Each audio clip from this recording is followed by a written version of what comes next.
I think they went. And this is workshops right for workshops.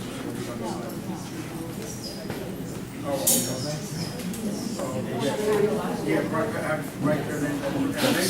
Make sure it's legible when you're emailing.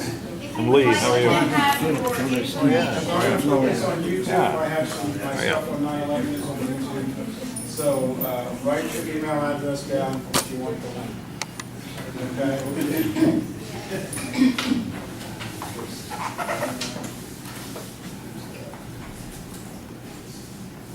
Okay. All right, go on. Okay. Sir, can I ask you to move? Could you move over? He's got the camera behind you. Yeah. They need a clear shot. Move right over here. Yeah, that's good.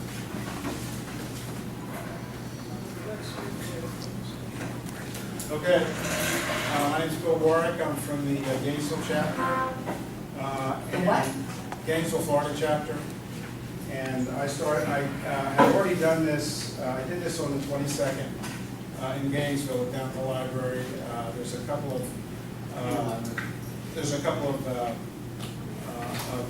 interviews I have online. One at No Lies Radio with Kevin Dowd. That's the one I like the best. And then there's also Jim Fetzer. He interviewed me, and Colleen Rowley. She interviewed me on her show. So the first murder of JFK 50 years on, look at the comparison of the two autopsies. Okay, the title of this is The Rise of the Fourth Reich from JFK to 9/11. I graduated from a small school in Cedar Rapids, Iowa named Coup College. It has three famous graduates.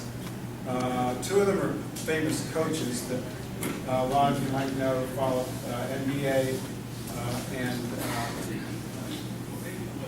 NFL football. He's filming behind you. Don't sit there. Okay. I got you.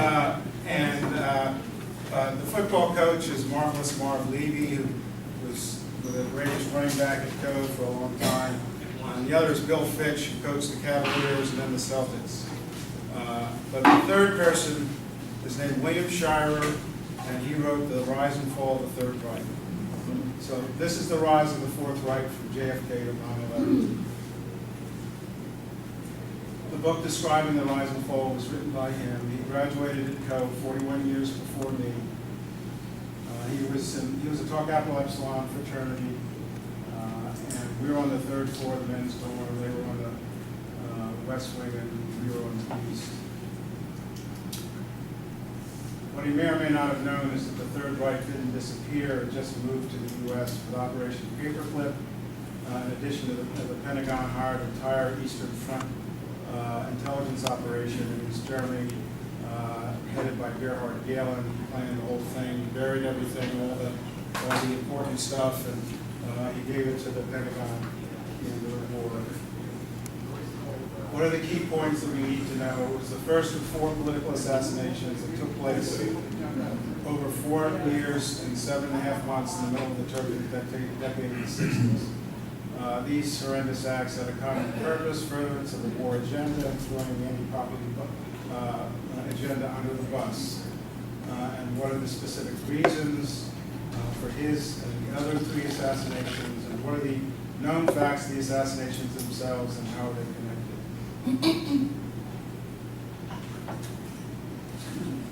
And then JFK. Why was he murdered? Mainly it was because he thought he was the president. But it was not because of the Executive Order 1110. Bill Still Report reviews this. What actually happened with that is that they had to pull the silver certificates out because the silver had rose to such an extent that they couldn't exchange dollar bills, $2 bills, and $5 bills for silver anymore because it was too much silver in the silver dollars. So they had to pull them out. They replaced them with Federal Reserve notes. The other thing was that the Federal Reserve notes, or I mean the Federal Reserve notes before that were in higher denominations. I think they were all $10 and above. So they needed small denomination. So they had to substitute the silver certificates with Federal Reserve notes because they needed small denominations. And it was because of the following: refusal to escalate the Bay of Pigs with an all-out attack. He refused to authorize Operation Northwoods, and then either he or Hoover shut down Operation Mongoose, which was another Cuba overthrow plot, and it was shut down by the information of guess who? Lee Harvey Oswald. When they visited Operation Mongoose, 2 or 3 days later, it was shut down. He refused to initiate nuclear war in Russia during the Cuban Missile Crisis. There's a lot behind that story. That history by Oliver Stone and Peter Kuznick that came out last spring or summer. That has a whole thing about the Cuban Missile Crisis. It's just unbelievable. We were saved by him and Bobby refusing to do it, but also we were saved by this Russian political officer who was on this sub that was being chased by this destroyer. It was a conventional sub.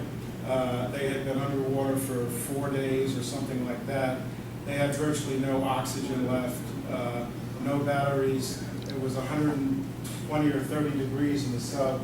The people were passing out, and this political officer talked the captain out of shooting the destroyer with a nuclear-tipped torpedo. And that would have been World War III in an instant. What was he going to shoot at? The destroyer that was Oh, I chasing. see. He refused to send several 100,000 combat troops to Vietnam. From the day virtually that he came in, the Pentagon was demanding that he send combat troops to Vietnam. He kept putting them off with advisors. So this idea that he was a warmonger is just, there's no basis to it. Because he refused to do all those things. He also refused to give nuclear weapons to Israel.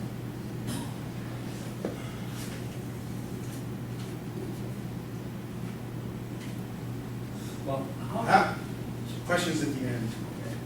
How did I get into this? I read Mark Lane's first book, Rush to Judgment, and when I joined VFP the night Gulf War I started, the chapter facilitator, Scott Camille, got me back into it because he had a lot of books on it, and he knew the autopsy tech, Paul O'Connor, who had been living in Gainesville for quite a while. Then I saw JFK, and then on the 30th anniversary, I had an article published in the St. Petersburg Times into the fallacies on the lone nut theory. More on that. I had been a regular reader of the St. Pete Times for a long time. It broke the biggest lie, the story of Gulf War I, about the lie about the 500,000 troops in the desert. In 1993, Paul O'Connor gave a lecture and presented his pictures and X-rays at Santa Fe Community College. He had presented this stuff to us at a chapter meeting before, so I already knew about it, but somewhere in this time frame, the most central article in history was dropped into my lap. And I made a promise to myself that I would get to the bottom of it. There are 4 individuals who provide the solution to these crimes. Jim Garrison provided most of what was known for a couple of decades before the 80s. And Mark Lane's book came out from that information. He has all that in there.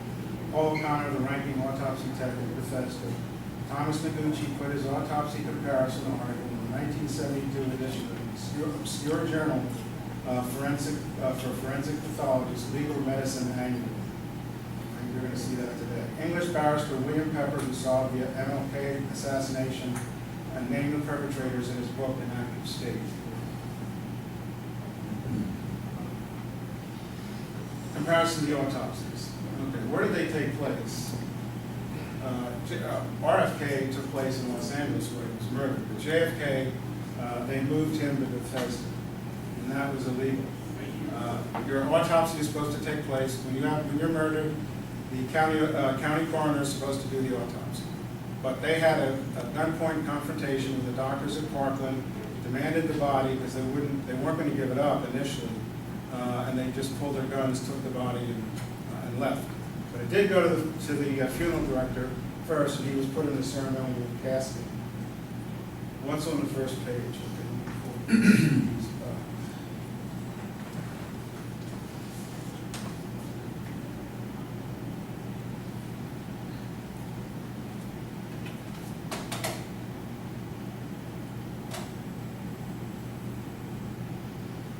that's the first page. Okay, here's the RFK autopsy.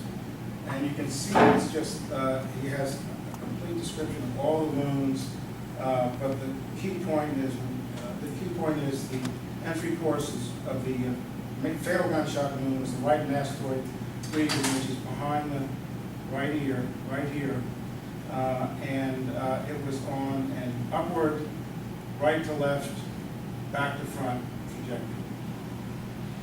And then he has all the wounds in detail on almost a whole page here. Then there were secondary lesions inside the brain. The gunshot wound number 2 entered right axillary region, which is back in here, and the third one was right below it. Also, same trajectory, right to left, up, and back to front. So whoever was shooting and killed him stood behind his right shoulder. And then he had surgical procedures. He tried to open his brain up, open up the skull to remove bullets, but you see the x-ray pictures, I don't know what they were trying to pull out. He got some pneumonia in a few hours before he died. He wasn't breathing and his lung collapsed. He developed pneumonia. But this goes on and on, page after page, exquisite detail. Okay, here's the x-rays. You can see the fragments over here behind the right eye, but there's dozens of fragments there. There's more pieces there. Here's another picture of the skull. And on this one, this is I think back and front, so it's hard to see them in the stuff here, but they're right there. There's pictures of the body. There's the two behind his armpit, where that's where they went in. There's microscopic slides, toxicology, minute detail of all the organs, all the secondary things that they found.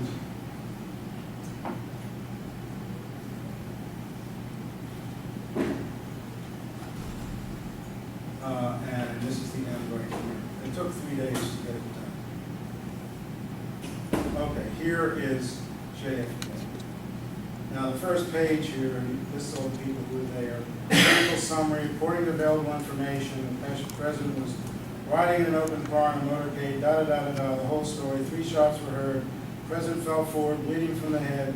Governor Connolly was severely wounded by the same gunfire, according to the newspaper report, Washington Post. Now, there were no newspaper reports in the other reports. Bob Jackson, a Dallas Times photographer, looked up and around as he heard the shots and saw a rifle disappear in the open window of an upper floor.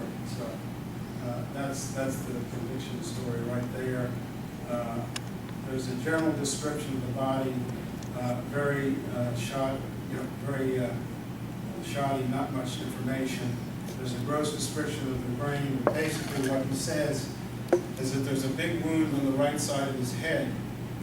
It's just above his ear and it comes up in here, and the right side of his head was blown off. However, that's not the wound that he had. It says there was a brain. As we all know, there's no brain. The brain is disappeared to parts unknown, and that's been ever since forever.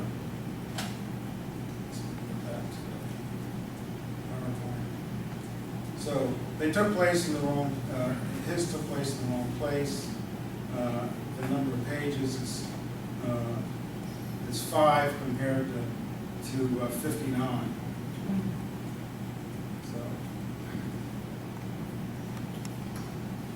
So you can see which was detailed and which wasn't. Okay, what did Paul O'Connor tell us? He was born in 1941 in Indiana, Vietnam vet, medical corpsman, moved to Gainesville in '72, went to Santa Fe Community College in UF. Interview in the Gainesville Sun, February 15, 1981. And he said there was no brain, there was a huge hole in the back of his head. And this was February, and he's been consistent with that story ever since. He was one of the links in the backup here, which is what I call in the show notes, because you really need to review all this material in in the show notes. I have all the links, and I don't want you to take my word for it. I'm like Tim Corbett. Don't take my word for it. Do the research yourself. Go to the links and look at the backup for the show notes. So then he was videoed in a trial testimony in 1986. It was a mock trial of Oswald. It was prosecuted by Lugliosi, the guy who prosecuted Manson. And there's this guy from Nevada whose name slips me, but he was a pretty good lawyer. At any rate, he was convicted, but this trial testimony of Paul, right here, this is top page, that's what he says.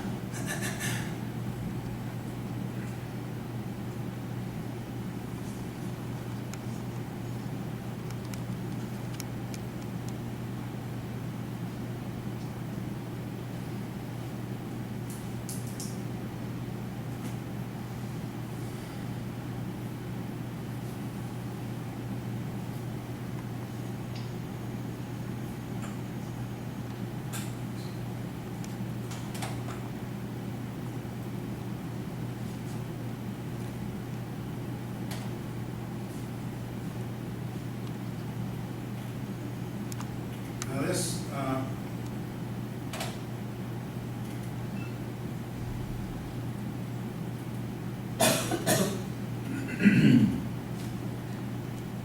okay, this is online. This is just Paul's testimony. This is on the website of another researcher who says some bad things about Paul. The guy's name is somewhere on this page. But anyway, he says that Paul is a crackpot nut.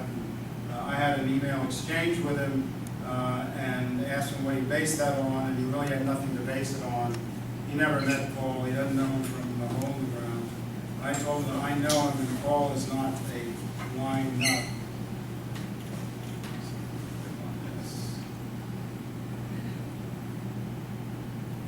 Jerry Spence is maybe the other guy. Jerry Spence, that's who it is. And we have sound. That's the question.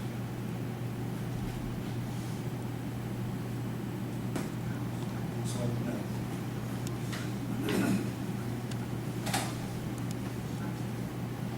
So I'll have to play this one. Later on. But at any rate, what he says is what he said in the newspaper article in the Gainesville Sun in 1981. There was no brain. It's been told back in the day.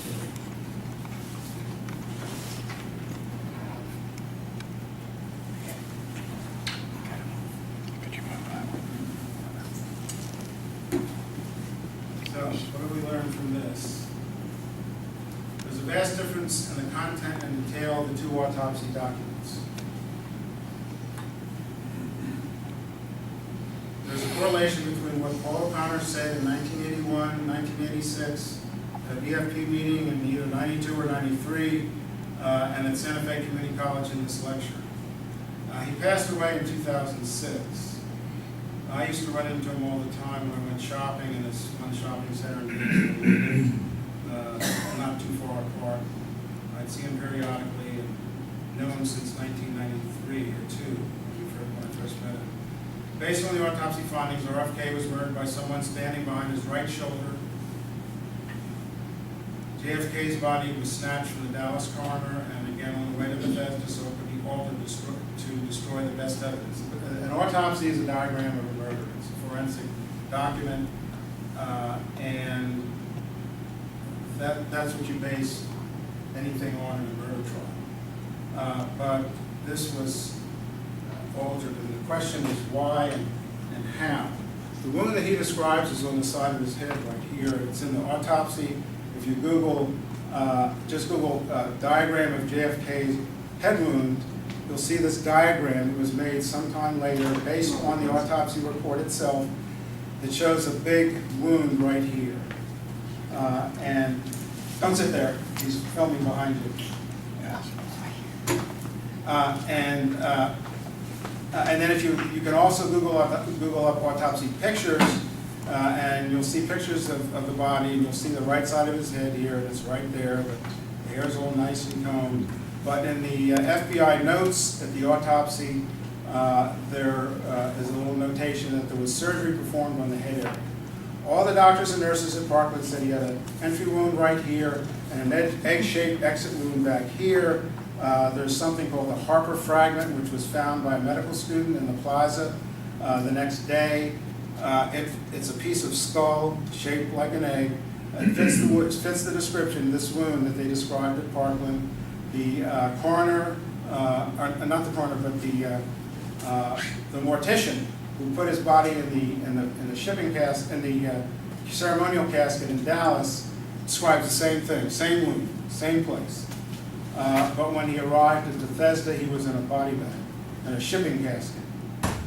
And of course, there was a big hole in the back of his head because they took the brain out.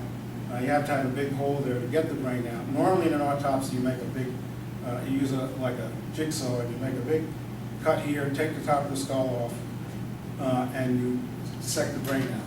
That's the first thing it does. That's what Paul used to do in all the autopsies that were performed at Bethesda. And so that didn't happen. What he describes in the room, and that's in the video of his testimony, is that there was absolute chaos in this room. There were all kinds of people there. There were all kinds of 4 stars, 3 stars, all kinds of brass in the room. Kennedy's personal doctor was there.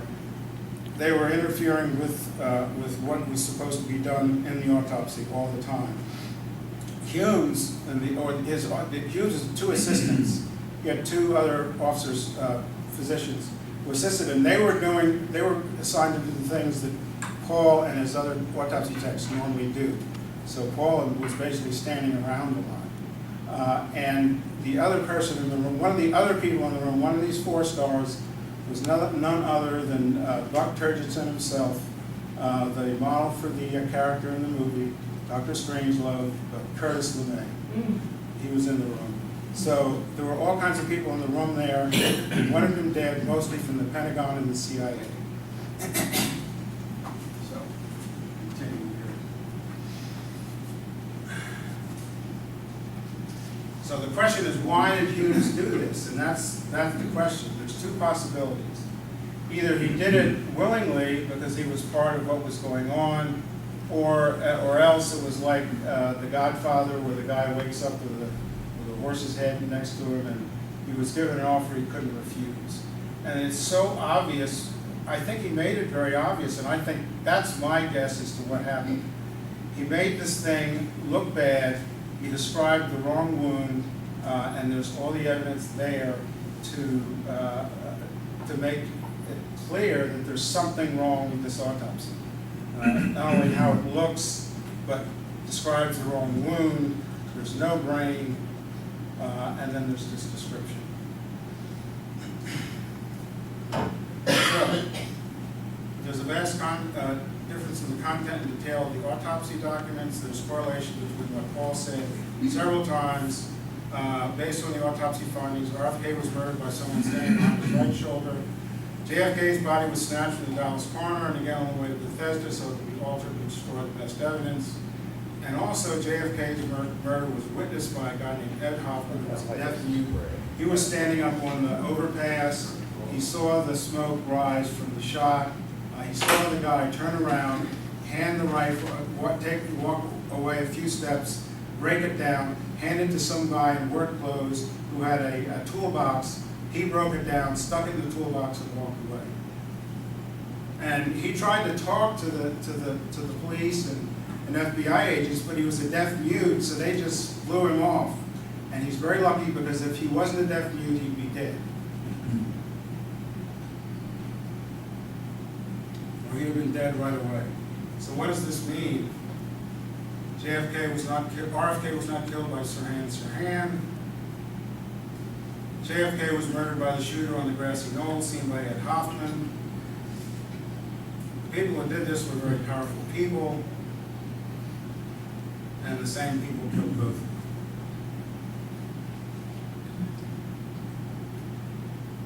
an act of state, the execution of Martin Luther King. William Pepper is an English barrister, which I guess means lawyer, and an American lawyer. I guess he trained over there. King developed a friendship with him when he saw an article by him in Ramparts magazine in January 1967, The Children of Vietnam. And it showed all the pictures that we've seen that were in all the newspapers. He was in an airport traveling somewhere. He looked at this article and he had a catharsis. He put it down, said he wanted to meet William Pepper. It's about burned and deformed Vietnamese children and had many pictures. King had an epiphany, and 3 months and 4 days later, he gave his most important speech, Beyond Vietnam, which has been covered over and suppressed by the media. It made him a non-person. 1 year to the day later, he was murdered in Memphis. An Act of State is the book. Immediate doubts arose about Gray's guilt. His lawyer dumped him and he had to plead guilty. His lawyer said he was sick and wasn't going to be able to do the trial, so he got dumped. During the 70s, Pepper and Reverend Abernathy interviewed him. Reverend Abernathy is the guy that you see in all the pictures of King and all the marches. There's a dark-skinned black man with a mustache right close to him, and that's Reverend Abernathy. He's in all the pictures and all the marches. All you have to do is find a picture of a march, and you'll see Abernathy right there. Pepper then, so during the 70s, Pepper and Abernathy interviewed Gray in jail, and after several hours of interviews, they concluded that he was innocent. Pepper then began his two-plus decade exhaustive investigation, including in his book, and had a trial broadcast on PBS, which found Gray not guilty. I remember seeing that when it happened. It was in the late 90s. So James Earl Ray did not kill MLK. The cab driver saw it. That's one of the people that Pepper went to and found out. That's how he cracked the case. He went to the black cab drivers. This black cab driver had picked someone up, and it was right after the murder, and he was behind a motel. He was on the street where the guy who did the shot, he threw the rifle in the bushes. This is what the guy describes. He threw it in the bushes. He ran down the street and jumped in a cop car. And the cab driver said over his radio to the people back at the cab stand, I saw him shoot him, but I think they got the guy. The police picked him up. And so later on that night, within a few hours, he was dead. He was found in the Arkansas River. Apparently there's a bridge there that goes over to Arkansas, and he was supposedly fell out of his car, fell off the bridge that night. Because he was not seen the next day. Everybody wondered where he was. The policeman was under the direction of this local mafia chief, Frank Liberto. He worked for Marcello. There was an Alpha 184 Special Forces sniper team, JSOC, there, and he says JSOC too, and this is the 1960s. They're in sniper nest with a view of the motel and courtyard. Their assigned targets were King and Andy Young. Unfortunately, for Young, he didn't get hit. Ray was controlled by Raoul, who hung out at Ruby's Carousel Club with him in Oswald. Raoul was also the All-Skin Latin, briefly detained when Malcolm X was assassinated. And I actually asked Spike Lee about that, because he came to UF during the time after his film on Malcolm X, and I asked him this question after he spoke. There's always the audience questions. I asked him about this guy, and he said yes, he had this guy who was one of the conspirators. This All-Skin Latin was picked up right away. It was in one of the midnight editions of the New York Times, but then the next morning in the morning edition it wasn't there. It was gone. So he had to get out of jail free card, and so he got away. And that's Raoul. He's this guy who hung out with the hospital.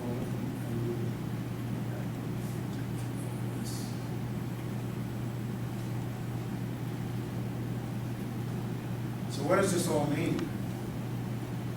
We have 3 of the 4 assassinations in the 60s not done by the people who claim to have been done by. How many other things may have been done by these very powerful people? A lot. How about mysterious deaths of people who may have known too much about the assassination, and there's like something like 75 or 80 of them. Oswald immediately dated Ferry shortly after Garrison started his investigation in '67, and then Mary Mayer. This is one of the keys here. How do we know these murders were done by several people? It's Occam's razor. You have to take the simplest explanation for a bunch of different events that are trying to be explained by different methods. You take the one that covers everything instead of the one ad hoc ones that are individual to each event, and that's how you do a medical diagnosis too. It's the same thing. And who was Mary Mayer? There's links about that. She and her husband Ford were Jack and Jackie's neighbors in the '50s when he was elected to Congress. She and her husband Ford were members of this world something organization. They wanted world peace, but then they eventually left that, and Ford Mayer joined the CIA after that. Over time, she divorced her husband, and JFK became president, and they developed an intimate relationship. She used to come to his house for dinner. It was different back then in the '60s. People, and he had friends over for dinner. They had intellectual discussions and deep political, discussions and thoughts. She came to the White House for dinner, and they had deep intellectual discussions. He developed a relationship with her, and it was the whole thing in the '60s. He had an intimate relationship with her. There's one of the links in there is an article from the Huffington Post about her and him. She knew Timothy Leary. She got LSD from Leary. She and JFK did LSD together. And so she's the one who changed him from being someone who might have sent troops to Vietnam or said okay to Operation Northwoods to someone who would not. She went through all kinds of tribulations. She and her husband got divorced.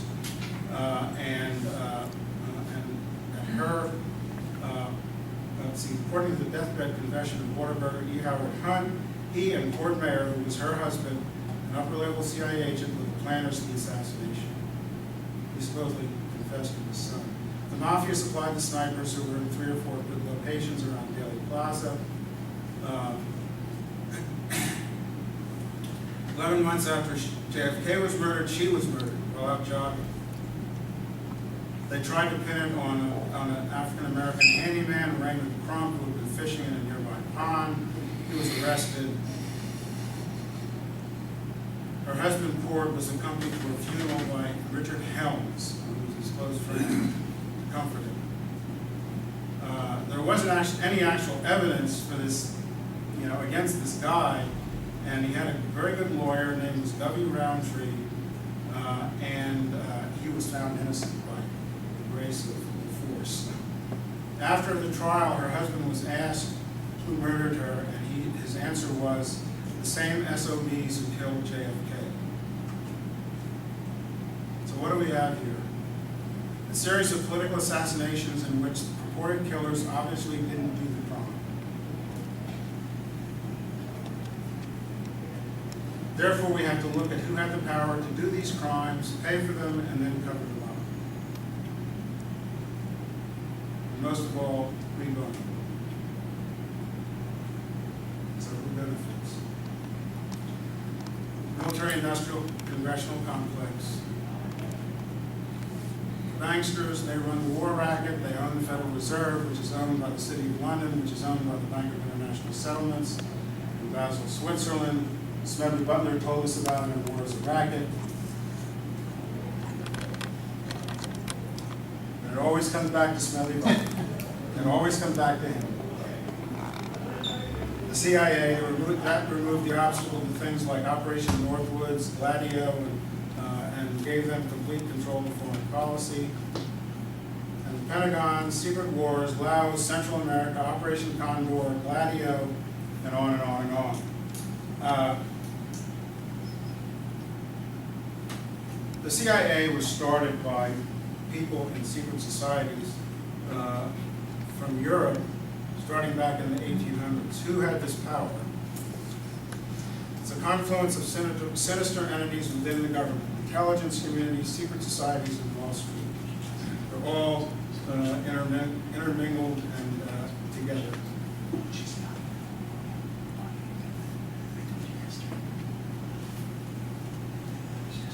Natalie Butler told us war is a racket. It's the neocons, Wall Street, the CIA, directed by the secret societies. As I said, the CIA was started by people in these secret societies, from Skull and Bones, and the big one called the Illuminati, but they're just a gang. The Illuminati is all the bankers and all their close people, but it's just a gang.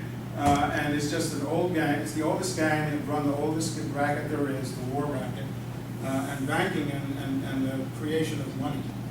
That's the main problem. So the videos and movies to see about the secret societies, one is Eyes Wide Shut. This was by Stanley Kubrick. It was his last movie. When he handed in the last, the final cut, 5 days later he died supposedly in his sleep. It was very strange, but he died right after. And how many people in the room have seen Eyes Wide Shut? It's weird, but but there one of the links, or three of the links in the show notes that I have here is to an essay, or a series of essays. There's three of them by this guy who did this analysis of the movie with his knowledge of secret societies, and it's just mind-blowing. And this was released in '99, and I think Kubrick got this out because he wanted to warn us. It was filmed. The main part of the movie was filmed at a Rothschild castle in England.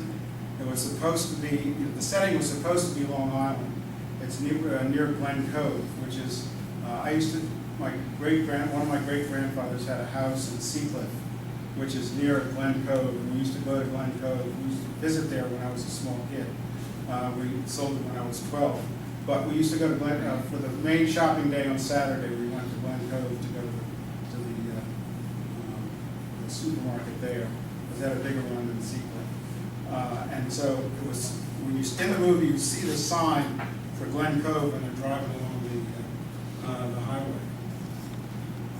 And so when you read this analysis of the movie, you'll understand what these people were like. It took place, it was actually from a book that was written about secret society, or this lieutenant and his wife visiting Vienna, and what happened in the book is based on, or is the basis for the movie, but the movie takes place in New York, and it's the guy and his wife, and it has the same kind of plot, but this film is unreal. Skulls is another one. That's about the Skulls. It's about Skull and Bones. That came out in the 90s, probably mid-90s, somewhere around that. But you can probably get it in Netflix or one of the, or buy it in the store. And Kerry's was a member. You know, all the Bushes are members. Everybody, all the neocons, all the people who were, who have been secretaries of state, secretaries of defense, all your high government people. Everybody has been in one of these secret societies. There's also Quill and Dagger at Cornell. You mean Yale? It says at Mail. You mean at Yale? Second sentence. Oh, okay. Secret society. Yeah, Yale. At Yale. Oh, it is. Yeah, it should be Yale. The Bushes and Kerry were members of. At any rate, that's how they hold this together, because it's basically worse than the mafia. I mean, these are, you sign your life away when you join these things, and that's why there's so many people who died after all these assassinations, because and 9/11 as well, because they get rid of the people who know anything about it. That is Ruled by Secrecy by Jim Mars. It's a really good book. You can actually download the PDF online. Ruled by Secrecy. It tells the history of these secret societies. And then there's a movie that you can watch online called by a guy named Leonard Ulrich. He has a channel.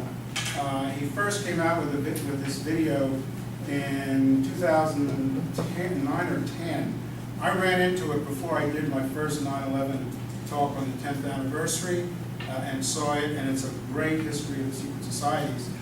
I think he used Jim Marr's book to give some of the history of it, but all the, the Trilateral Commission, the CFR, the Round Table, Illuminati, Knights of Malta, the Knights Templar, all these organizations are these secret societies that came to the U.S. And so that's how they hold things together. But 9/11 was an inside job too. There was a coup, and ever since that coup in '63, things started. And there's one particular name that always comes up, all these things, and it's Bush. He was in the White House, and he engineered Nixon out of the White House. Then as soon as he got in office in 1980, 3 months later, they tried to kill Reagan, and they don't make it. Barbara Honegger, who was one of the Bush, not Bush, but Reagan assistants, she was his parapsychologist, because everybody knows that Reagan used to do things based on his on the astrology. So she had a master's degree in it or something. So she was his parapsychologist, and she was interviewed on Guns and Butter, which is a really great show about that assassination. And it was a few months ago on Guns and Butter's Bonnie Faulkner out of KPFA in Berkeley. She has a 1 o'clock show every Wednesday. It's a really great resource to watch, or to listen to, because they're all radio interviews. But she was on there, well, she's been on there twice. One was her 9/11 film on the Pentagon, but a month or two before that was this interview about the Reagan assassination attempt and what she experienced that day and when he came back. So that's a great thing to listen to. What's her name? Barbara Honegger. Barbara Honegger.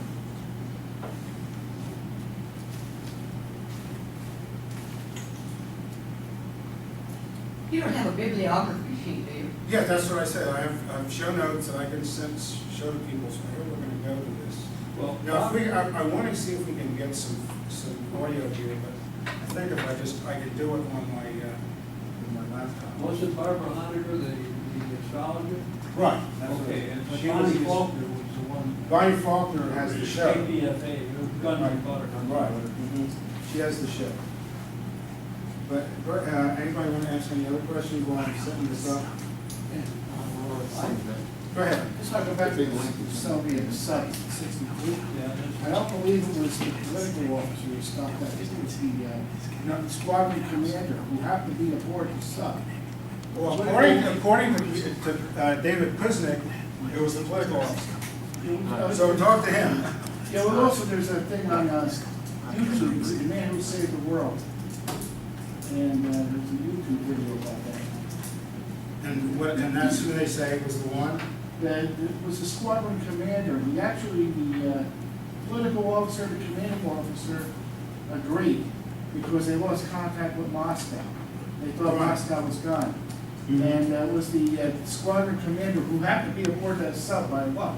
So that's how close we came to nuclear war. We know Excuse me, when do you What I- tend to open this up to a discussion?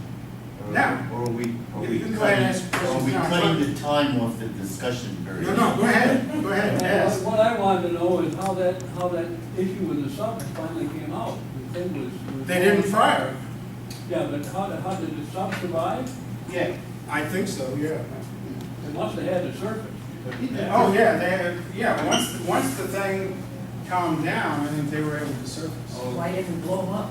I think Because at that point, everything was diffused. Yeah, all right. he died a few years ago. The squadron.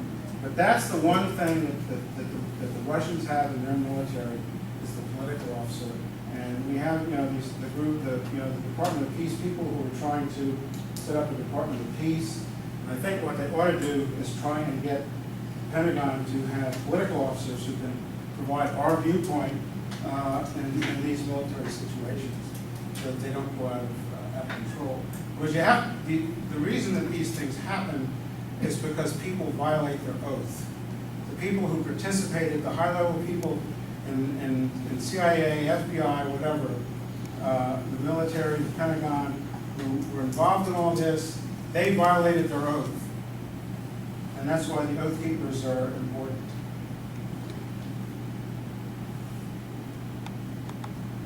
The problem is, if you have a political officer that's a Tea Party, you're getting story.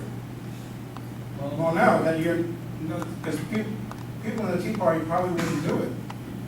They're not the type to do it. There's people like us. who don't.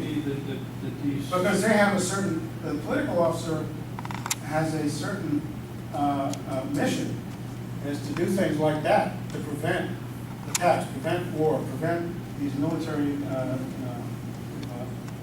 adventures. They're overpowered by the people that do want it. Well, no, they apparently have pretty strong command in these situations. The Russian model. The Russian. The Russian model of this Of political this office. thing, this I political mean, officer. our US people, if we, you know, our government wouldn't want political officers, because what they want is to have, they want the oligarchy that are controlling things in this country, Well, that's our only chance, I mean, if we can, I have a question about James Earl Ray. go ahead. Was it, when he was in London, did he have a, I mean, this, from what I remember, he was like a 3-time booster, and he had a lot of money, he was in London. He Right. has a passport and some other documents to get him through, so, I mean, how did that happen? Well, he had a handler, he had Raoul, who was his handler, he had a CIA handler, who took care of all that stuff. Well, there's another question too about Oswald. Uh-huh. He was as a private in the Marines, right, if I'm not mistaken? And he was Right. trained so well while he's in the Marines in the Russian language. And when he defected to Russian, they put him as a native speaker. No, he apparently wasn't that good at it, but he was good enough to get by. Finally, when he returned to the United States, though, didn't he get his passport back and he was treated very well by powers that be Well, when he came back, from Russia? yeah, right, and how did that happen? I wouldn't Why was he call, I treated wouldn't so call well? this a Q&A, this is multitasking. Yeah. Was everybody right about the killing name?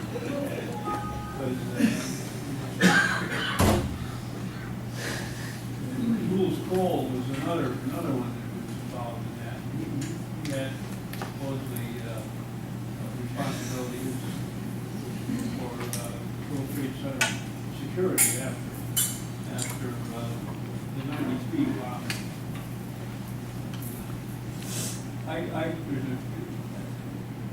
Paul Wolfowitz was a classmate of mine at Cornell. He was in this Claw Dagger thing, along with Friedman, and then Hadley was another fellow there in the National Security Council. And who was the guy that got caught trying to smuggle secure documents out of the National? Sandy Berger. Yeah, Sandy Berger was another one. All Cornell, and then another Friedman, and they're tied up here with this, and so is that Sandy Weil, who was the CEO of Citigroup at the time that they bought a Mexican Banamex, I think it was, a Mexican bank that was involved in laundering drug money. I think that Wall Street business, well, you talk about the what do you call them, the neocons. There's That's who it is. This is Dallas, Texas. On November 22nd, 1963, President John F. Kennedy was assassinated here at Dealey Plaza. Hello, I'm Edwin Newman. It was 12:30 p.m. President Kennedy was on his first official visit to Texas. The streets of the city were jammed, but Dealey Plaza was near the end of the president's route, and fewer people had gathered to watch. That November morning, when Dallas was to witness the most notorious murder in modern American history, President Kennedy had an unusually warm welcome.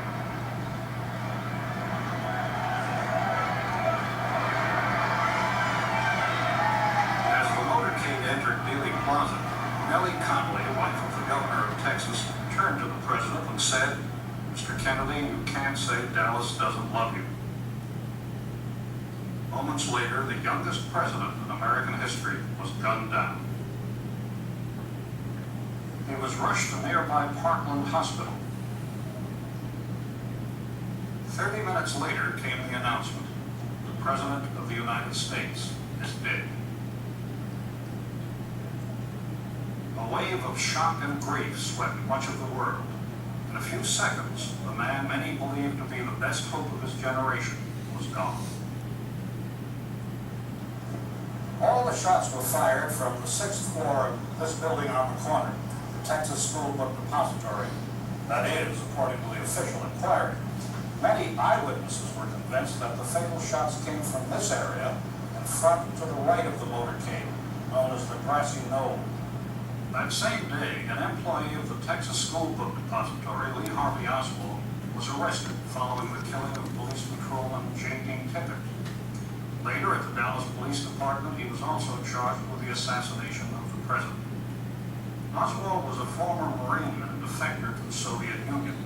When he returned to the United States with a Russian wife, he publicly professed support for Fidel Castro. We advocate restoration of diplomatic, trade, and tourist relations with Cuba. The other area is way on. He's been shot. He's been shot. Within 48 hours of Kennedy's death, Oswald was himself dead, shot in the basement of the Dallas Police Department by Jack Ruby, a local nightclub owner.